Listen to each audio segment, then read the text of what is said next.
నిశిత దేశానికి రాజు నలమహారాజు. అతడు వీరసేనుడి కుమారుడు. తన ధైర్య పరాక్రమాలతో ఎన్నో రాజ్యాలను జయించి ఆ రాజ్యాలను పరిపాలిస్తున్నాడు. ఆ కాలంలోనే విదర్భ దేశాన్ని భీముడు అనే రాజు పరిపాలిస్తున్నాడు. చాలా కాలం అతనికి సంతానం లేదు.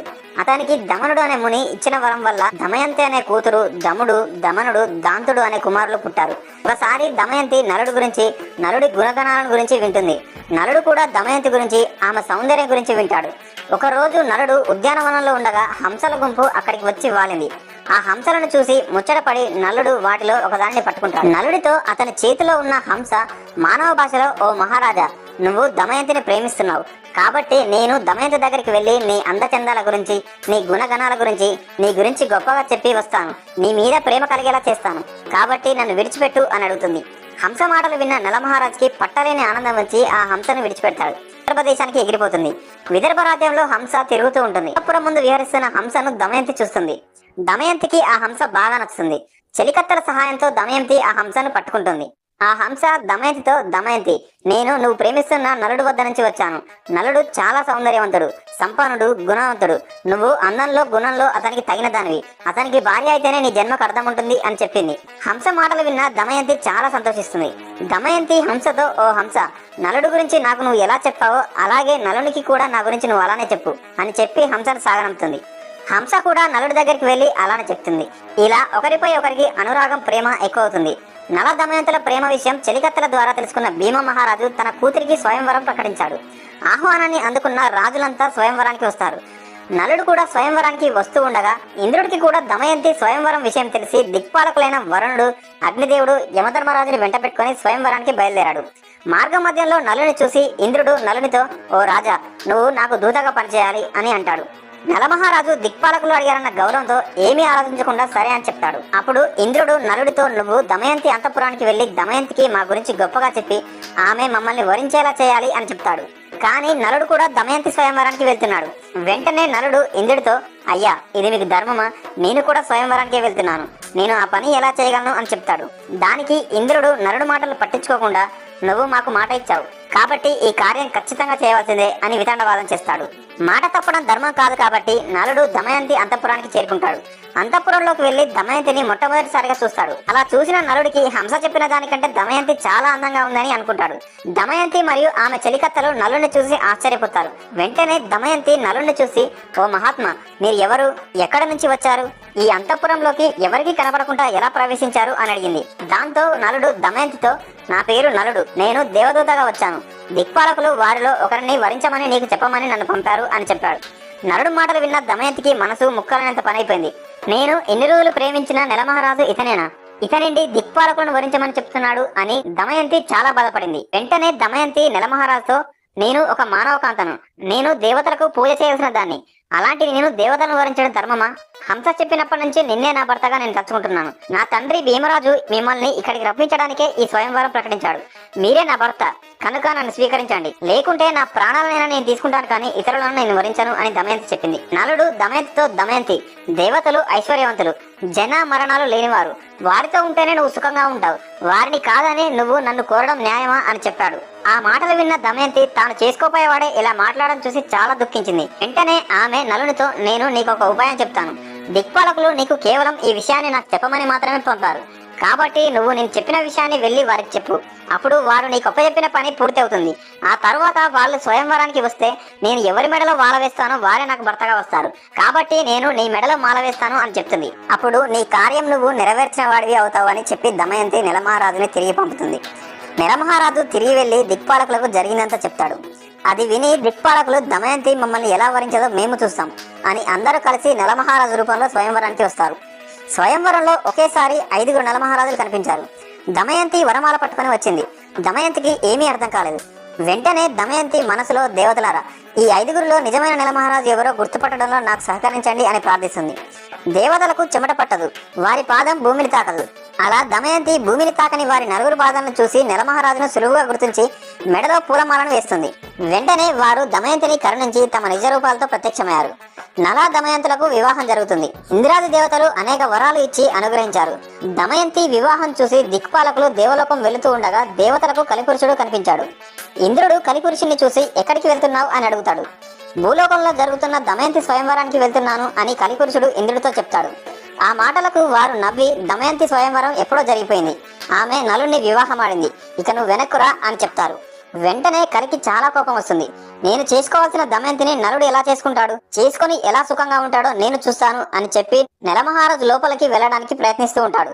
కానీ నెలమహారాజు చాలా ధర్మాత్ముడు, అతని లోపలికి వెళ్ళడం అంత సులభం కాదు. కలిపురుషుడు నరుడిలోకి వెళ్ళడానికి చాలా కాలం పట్టింది. ఒక రోజు నెలమహారాజు మూత్ర విసర్జన చేసి కాళ్ళు కడుక్కోకుండా సంధ్యావందనం చేస్తాడు. అలా చేయడం అధర్మం కాబట్టి వెంటనే కలిపురుషుడు అతనిలోకి ప్రవేశిస్తాడు. కలిపురుషుడు నెలమహారాజు యొక్క పినతండ్రి కుమారుడైన పుష్కరుడి దగ్గరికి వెళ్తాడు. పుష్కరునితో నెలమహారాజుకి జూదే వ్యసనం ఉందని, అతనితో జూదమాడితే నువ్వు నెలమహారాజు యొక్క రాజ్యాన్ని గెలవవచ్చని పుష్కరుణ్ణి ఒప్పిస్తాడు. కలిపురుషుడి మాటలు విన్న పుష్కరుడు నెలమహారాజుని జూదానికి ఆహ్వానిస్తాడు. జూదానికి పిలిస్తే వెళ్ళకపోవడం ధర్మం కాదు కాబట్టి నలుడు జూదమాడడానికి వెళ్తాడు. నలుడు తన రాజ్యాన్ని సంపదలను వరుసగా పోగొట్టుకుంటాడు. దమయంతి దుఃఖించి ఎంత చెప్తున్నా సరే వినకుండా సమస్తం పోయే వరకు నలుడు జూదమాడతాడు. నలుడి ఓటమి తథ్యమని గ్రహించిన దమయంతి తన కూతురు ఇంద్రను, కుమారుడు ఇంద్రసేనను సారథికి ఇచ్చి విదర్భలో ఉన్న తన తండ్రి వద్దకు పంపిస్తుంది. నలుడు తన రాజ్యం మొత్తాన్ని కోల్పోయి నగరం బయట 3 రోజుల పాటు ఉంటాడు. జూదంలో సర్వం పోగొట్టుకున్న నలుడిని చూడడానికి ఎవరూ రారు. నలుడు ఆకలికి తట్టుకోలేకపోతాడు. అలా దమయంతి నలుడు కలిసి అడవుల్లోకి వెళ్తారు. నలుడు ఆకలి తట్టుకోలేక ఒక చెట్టు కింద నీరసించి కింద పడిపోతాడు. అప్పుడే కొన్ని పక్షులు వచ్చి ఆకాశంలో తిరుగుతూ ఉంటాయి. వాటిని చూసిన నలుడు వాటిని ఎలాగైనా పట్టుకుందామని తన పై వస్త్రాన్ని వాటిపైకి విసిరేస్తాడు. ఆ పక్షులు ఆ వస్త్రంతో సహా ఎగిరిపోతాయి. నలుడు ఒంటిపైన ఒక్క గుడ్డ ముక్క కూడా ఉండదు. వెంటనే నలుడు తన భార్య కొంగును పై వస్త్రంగా కప్పుకుంటాడు. అలా వెళ్తూ ఉండగా నలుడికి 4 దారులు కనపడతాయి. వారి పరిస్థితి చూసి తట్టుకోలేని నలుడు, దమయంతి, ఇక్కడ 4 మార్గాలున్నాయి. ఇది నీ పుట్టిల్లు విదర్భ దేశానికి పోయే దారి, ఇది దక్షిణ దేశానికి పోయే మార్గం, ఇది కోసల దేశానికి పోయే మార్గం, ఇది ఉజ్జయినికి పోయే మార్గం. వీటిలో మనకు అనుకూలమైన మార్గం ఏదో చెప్పు అని అంటాడు. నువ్వు ఈ అడవుల్లో కష్టాలు పడలేవు, నీ తండ్రి ఇంటికి వెళ్ళు, సుఖంగా ఉండు అని చెప్తాడు. దానికి దమయంతి, అవును నాదా, మనం విదర్భకు వెళ్ళి సుఖంగా ఉందాం అని చెప్పింది. దానికి వెంటనే నలుడు, దమయంతి, మహారాజుగా నేను విదర్భలో తిరిగినవాణ్ణి, రాజ్యభ్రష్టునిగా ఎలా రాగలను చెప్పు, అన్ని రోగాల కన్నా పెద్ద రోగం దుఃఖం, అందుకు భార్య పక్కన ఉండడం పరమౌషధం, అందుకని నువ్వు పక్కన ఉంటే ఎన్ని కష్టాలైనా సుఖాలుగానే ఉంటాయి అన్నాడు నలుడు. దానికి దమయంతి, నిజమే, అందుకే నన్ను ఎప్పుడు మీ వెంట ఉండడానికి అనుమతించండి అని చెప్పింది. అందుకు నలుడు అంగీకరించాడు. ఒకరోజు అడవిలో నలుని తొడ మీద తలపెట్టుకుని దమయంతి నిద్రపోతూ ఉంటుంది. ఆమెను చూసి నలుడు, ఈ సుకుమారి నాతో అడవులలో కష్టాలు పడుతుంది, ఆ వెంట ఉండడమే ఈమె కష్టాలకు కారణం, నేను లేకపోతే ఈమె పుట్టింటికి వెళ్లి సుఖపడుతుంది అని మనసులో అనుకొని తాను ధరించిన చీరభాగాన్ని చింపి పైన వేసుకుని ఆమెను వదల్లేక విడిచి వెళ్తాడు. నిద్రలేచిన దమయంతి భర్త లేకపోవడం చూసి చాలా దుఃఖిస్తుంది.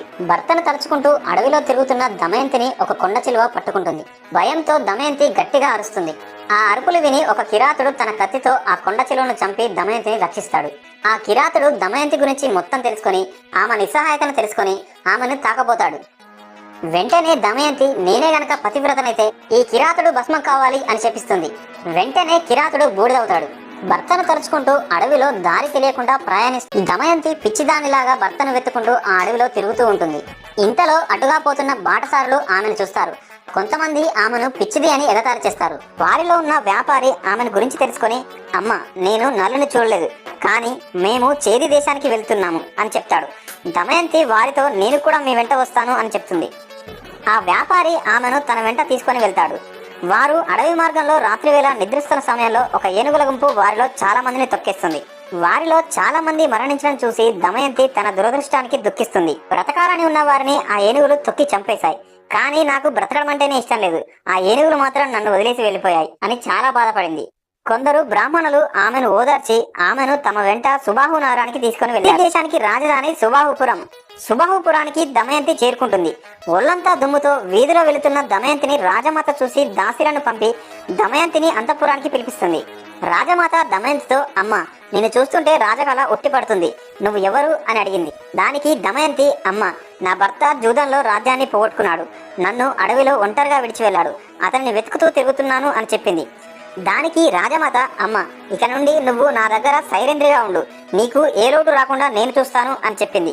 దానికి దమయంతి అంగీకరించి, అలాగే ఉంటాను, కానీ నేను సైరేంద్రిగా ఎవరి ఎంగిలి తినను, పరుల కాళ్ళు పట్టుకోను, పరపురుషులతో మాట్లాడను, కేవలం నా భర్తను వెతుకుతూ వెళ్లే బ్రాహ్మణులతో మాత్రం మాట్లాడతాను అని చెప్పింది.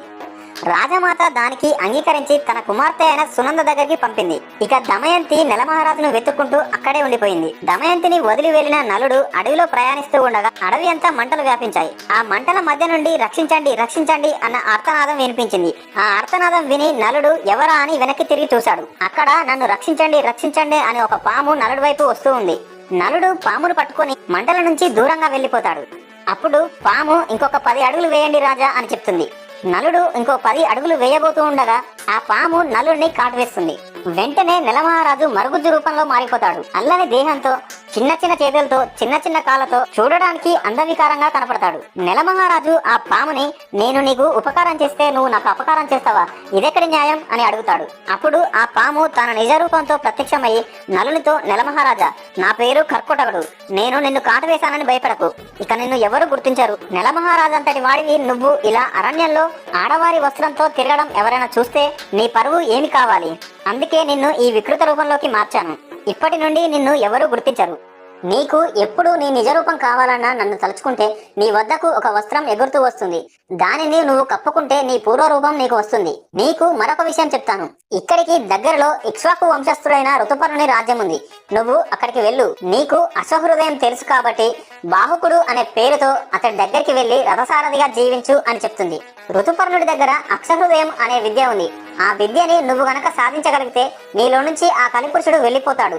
అప్పుడు నువ్వు నీ యథారూపానికి రావచ్చు అని చెప్తుంది. అలా కర్కోటకుడు నలమహారాజుకు సహాయం చేసి అక్కడి నుంచి వెళ్లిపోతాడు. కర్కోటకుడు చెప్పినట్టుగానే నలుడు ఋతుపర్ణుని వద్ద సారథిగా చేరుతాడు. నలుడికి అశ్వహృదయం అనే విద్య తెలుసు. ఆ విద్యతో గుర్రాలని ఎక్కడి వరకైనా ఆయాసం లేకుండా తీసుకెళ్లగలడు, అది కూడా అత్యంత వేగంతో. అలా రథసారథిగా నలుడు ఋతుపర్ణుని రాజ్యంలో జీవిస్తూ ఉంటాడు. విదర్భ దేశంలో ఉన్న భీమునికి నలుని విషయాలు తెలిసాయి. తన కూతురు అల్లుడు ఏమయ్యారో అని పరితపించాడు. వారిని వెతకడానికి నలువైపులా బ్రాహ్మణులను పంపించాడు. చేది దేశం చేరిన బ్రాహ్మణుడు దమయంతి నుదుటన ఉన్న పుట్టుమచ్చను చూసి ఆమెను గుర్తించాడు. అతడు దమయంతితో, అమ్మ నేను నీ తండ్రి వద్ద నుండి వస్తున్నాను, అక్కడ వారంతా క్షేమం, నేను నీ తమ్ముడి మిత్రుడను అని చెప్తాడు. అది విని దమయంతి వారందరిని తలుచుకొని పెద్దగా ఏడుస్తుంది.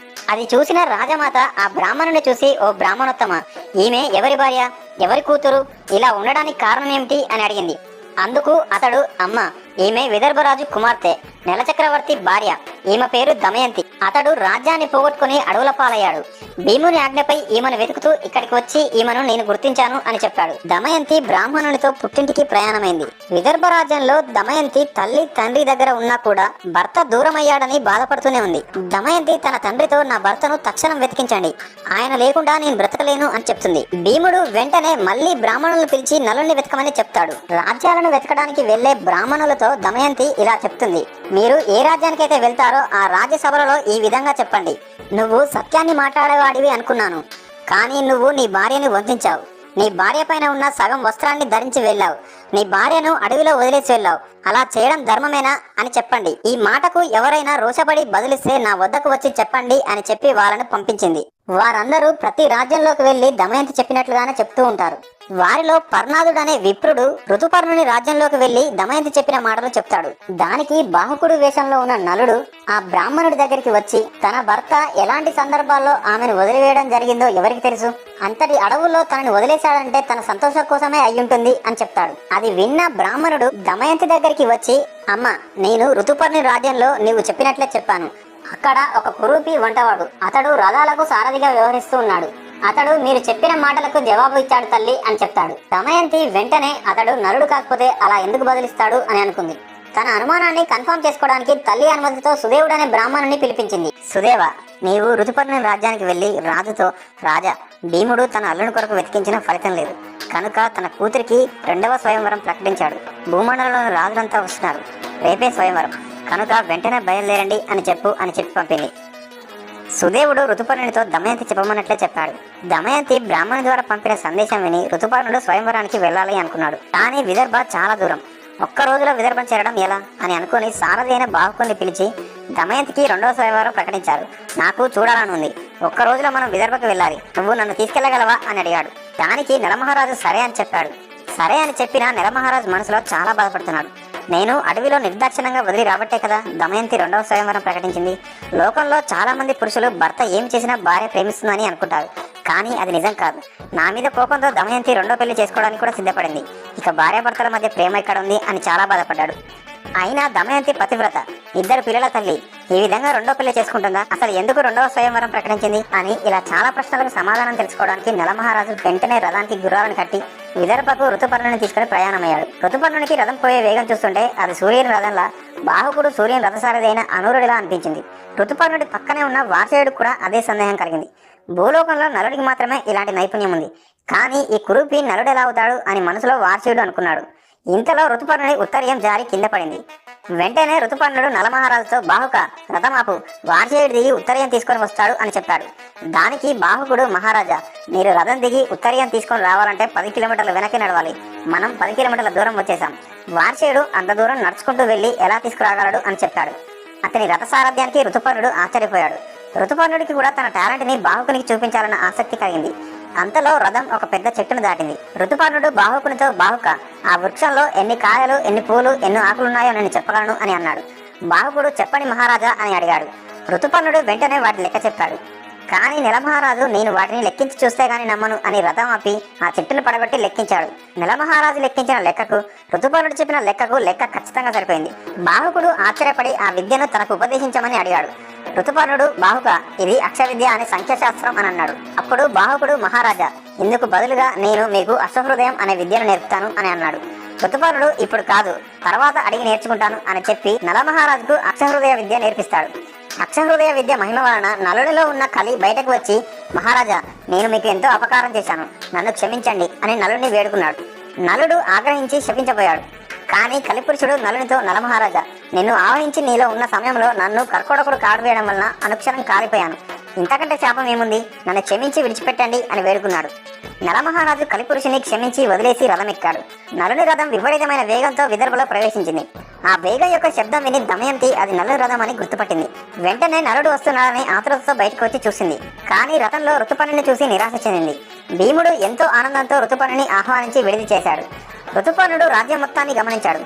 ఋతుపర్ణుడికి విదర్భలో స్వయం జరుగుతున్న సందడి ఏమీ కనిపించలేదు. నలమహారాజు రథాన్ని అశ్వాలలో నిలిపి చేత తీరాడు. దమయంతి తన దాసితో, వచ్చింది ఋతుపర్ణ మహారాజు, అతని సారథి వార్షేయుడు, వారిద్దరూ నాకు తెలుసు, కానీ వారి వెంట ఉన్న ఆ కురీపి ఎవరు, అతని వివరాలు తెలుసుకొని రా అని చెప్పి పంపింది. దాసి నలుని వద్దకు వచ్చి, అయ్యా, రాకుమారి మీ యోగక్షేమాలు కనుక్కొని రమ్మంది, మీరు ఎవరు అని అడిగింది.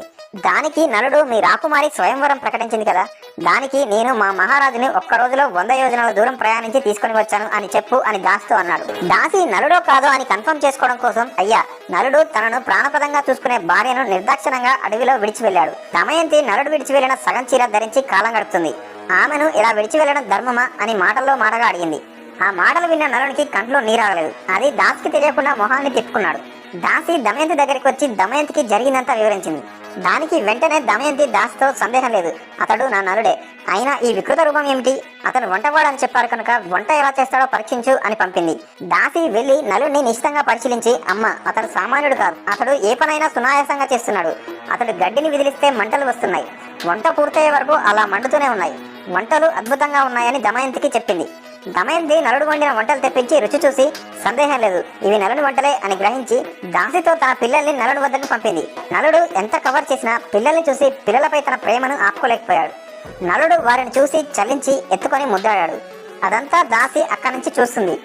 దాసి గుర్తుపట్టేస్తుందేమో అని దాసితో, అమ్మ, ఏమీ అనుకోవద్దు, వీరిని చూస్తే నా బిడ్డలు గుర్తుకు వచ్చారు, అందుకే అలా చేశాను, ఇక నువ్వు నా వద్దకు రావద్దు, ఎవరైనా చూస్తే ఏదైనా అనుకుంటారు, అయినా మేము విదేశాల నుండి వచ్చిన అతిథులం, మాతో నీకేం పని అన్నాడు.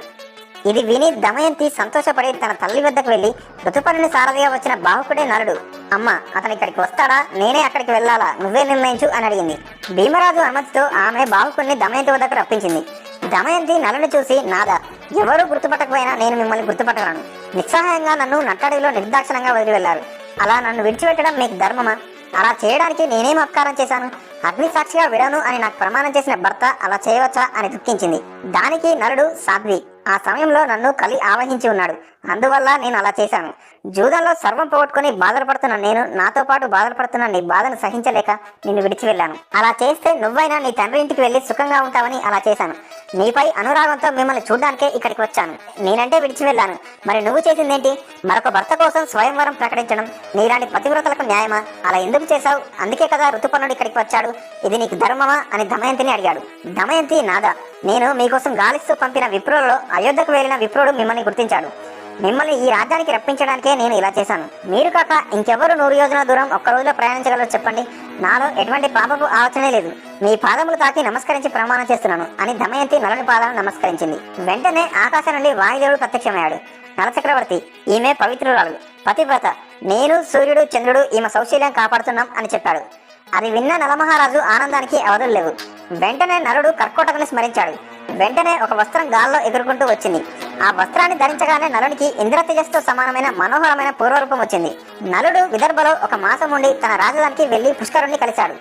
నలుడు పుష్కరునితో, పుష్కర, జూదమాడడం నీకు ఇష్టం కదా? నేను నా భార్య దమయంతిని పనంగా పెడతాను. నీవు నీ సర్వస్వం పెట్టి నాతో ఆడతావా, లేదా నాతో యుద్ధం చెయ్యి.